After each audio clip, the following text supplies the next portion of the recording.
घरात घुसून सोने चोरी करणारा आरोपी 4,50,000 रुपये किमतीच्या मुद्देमालासह जेरबंद. गुन्हे शाखा युनिट क्रमांक 1 नाशिक शहरची कामगिरी.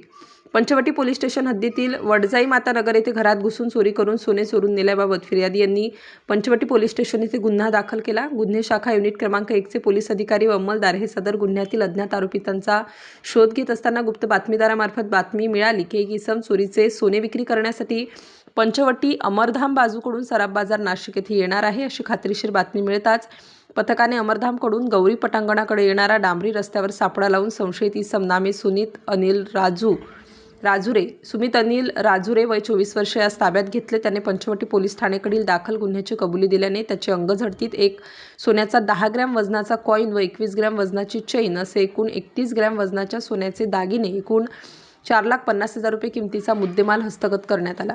सदरची कामगिरी गुन्हे शाखा युनिट क्रमांक 1 नाशिक शहरकडील वरिष्ठ पोलीस निरीक्षक डॉक्टर अंचल मुदगल, पोलीस उपनिरीक्षक चेतन श्रीवंत, पोलीस हवालदार प्रवीण वाघमारे, संदीप भाण, प्रदीप म्हसदे, प्रशांत मरकड, नाजिम खान पठाण, विशाल देवरे, महेश साळुंके, रमेश कोळी, उत्तम पवार, योगीराज गायकवाड, देविदास ठाकरे, राजेश लोखंडे, धनंजय शिंदे, पोलीस अंमलदार मुक्तार शेख, अमोल कोष्टी, जगेश्वर बोरसे, महाराष्ट्र पोलीस अंमलदार अनुजा येलवे, शर्मिला कोकणी, चालक पोलीस अंमलदार समाधान पवार अशांनी केलेली आहे.